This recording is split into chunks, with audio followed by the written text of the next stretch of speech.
विश्वनाथ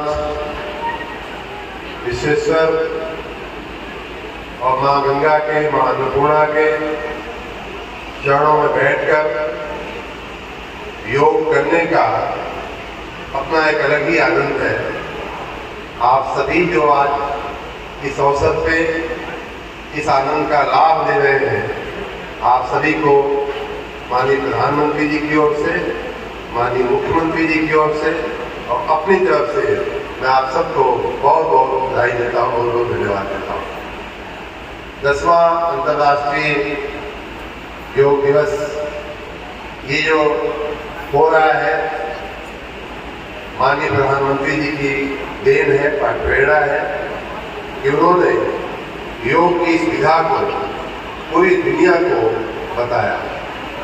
आप मित्रों, क्योंकि भगवान विश्वनाथ के प्रांगण में हम सब उनके चरणों में बैठे हैं, इसलिए मैं आपको स्मरण कराना चाहूँगा कि योग का जो महर्षि पतंजलि ने जो हम लोगों के समक्ष इस विधा को रखा, इस ज्ञान को, इस सिस्टम को रखा, उसके वास्तविक प्रणेता स्वयं भगवान विश्वनाथ है, स्वयं भगवान विश्वेश्वर है, जिनको योगी राज भी कहा जाता है।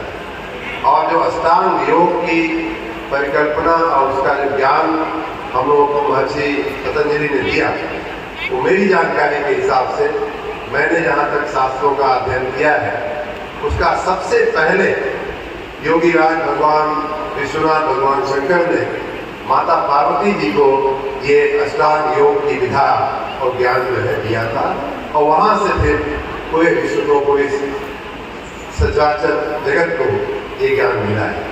तो इसलिए आज यहाँ बैठकर योग करना एक बहुत ही सौभाग्य का विषय है, बहुत ही बड़ी उपलब्धि है। और योग में जो बीच में ये विधा, ये ज्ञान थोड़ा लुप्त सा होने लगा, बाहरी लोगों के आने की वजह से, हमारे स्वयं के जो शास्त्रों का है उसकी अवहेलना होने की वजह से, उसमें जो सबसे बड़ा काम वर्तमान पीढ़ी के लिए, हम सब के लिए, आपके लिए जो काम हुआ है, वो माननीय प्रधानमंत्री जी की प्रेरणा से हुआ है। और ये योग जो है इतना उपयोगी है और इतना शरीर के लिए, मन के लिए। दो बातें मैं खाली आपको बताऊंगा कि एक रामचरितमानस में एक चौपाई आती है, योग के जो अष्टांग योग है, उसमें अंतिम जो चरण माना जाता है वो समाधि का माना जाता है। सब नियम प्रत्याहार ये सब करते करते फाइनल जो मानते हैं कि हम जो आज शारीरिक आसन करने वाले हैं वो भी उसका एक अंग है, लेकिन अष्टांग योग की जो परिणति है, जो चरम सीमा है, उसको समाधि बोलते हैं। और समाधि को इतनी आसान शब्दों में व्याख्या जो की गई है रामचरितमानस में, कहा गया है, लागी समाधि अखंड अपारा। भगवान शंकर के बारे में कहा गया है, लागी समाधि अखंड अपारा, शंकर सहज स्वभाव संभाला। आप अपने सहज स्वभाव को अगर संभाल लेते हैं, आप अपने सहज स्वभाव में चले जाते हैं, और उसी बात को महर्षि पतंजलि ने कहा है, चित्ति वृत्ति निरोध इति योग। योग क्या है?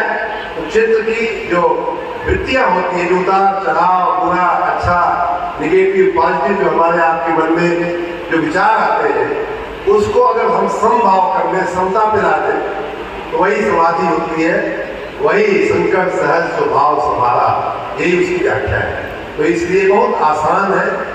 शारीरिक क्रिया ये जो आज हम थोड़ा बहुत करेंगे, मानसिक या सांसों की जो क्रिया करेंगे, वो हमारे जीवन को स्वस्थ रखने के लिए, निरोगी रखने के लिए, दीर्घायु होने के लिए बहुत उपयोगी है। लेकिन वास्तविक योग जो है वो है व्यक्ति का समष्टि से जुड़ना। ये योग होता है दोनों का जो संयोग या कंजंक्शन जिसको कह सकते हैं, कॉम्बिनेशन कह सकते हैं, इंटीग्रेशन कह सकते हैं, वही योग है। आज के इस अवसर पे मैं आप सबको पुनः योगी राज भगवान विश्वनाथ के चरणों में बैठ करके योग की साधना करने के लिए आपको बहुत बहुत बधाई और शुभकामना देता हूँ।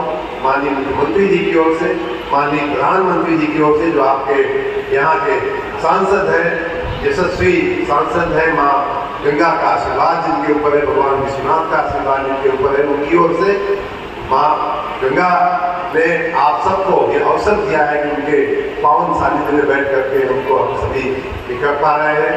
माननीय मुख्यमंत्री जी की ओर से, राज्य सरकार की ओर से और अपनी ओर से भी आप सबको मैं एक बार फिर से बधाई देता हूँ।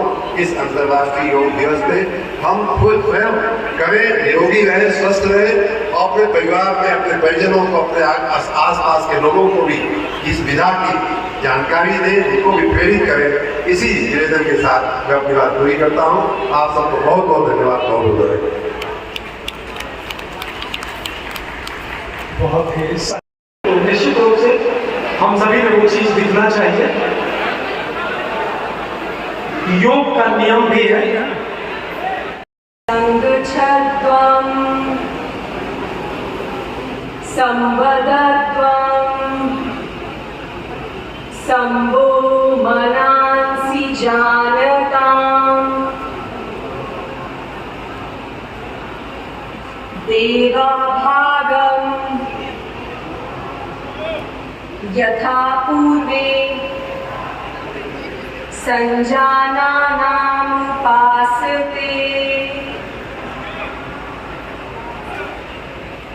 अर्थात हम सभी प्रेम से मिलकर चले, मिलकर बोले और सभी ज्ञानी बने। अपने पूर्वजों के भांति हम सभी अपने कर्तव्यों का पालन करें। आज का ये योगाभ्यास क्रम हम 6 चरणों में पूर्ण करेंगे, जिसमें सर्वप्रथम होगा शीतलीकरण। अगले चरण में हम योग आसन करेंगे, जो कि होगा बैठकर, खड़े होकर, पेट के बल और पीठ के बल लेटकर। इसके पश्चात हम श्वास प्रश्वास के योग अभ्यास को करेंगे और अंतिम में हम शांति पाठ से इस योग अभ्यास क्रम को समाप्त करेंगे। तो आइए शुरू करते हैं। इसलिए मैं सबसे पहले आप सभी से अनुरोध करती हूँ कि आप सभी अपने स्थान पर ही खड़े हो जाएं। शीतलीकरण के अभ्यास से सूक्ष्म संचरण बढ़ता है। इन अभ्यासों को खड़े होकर या बैठकर किया जा सकता है।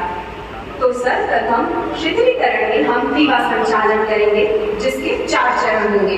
प्रथम चरण, आगे और पीछे की ओर झुकाना। पैरों के बीच 2 से 3 इंच की दूरी रख के खड़े हो जाएं। अपनी हथेलियों को कमर पे रखें।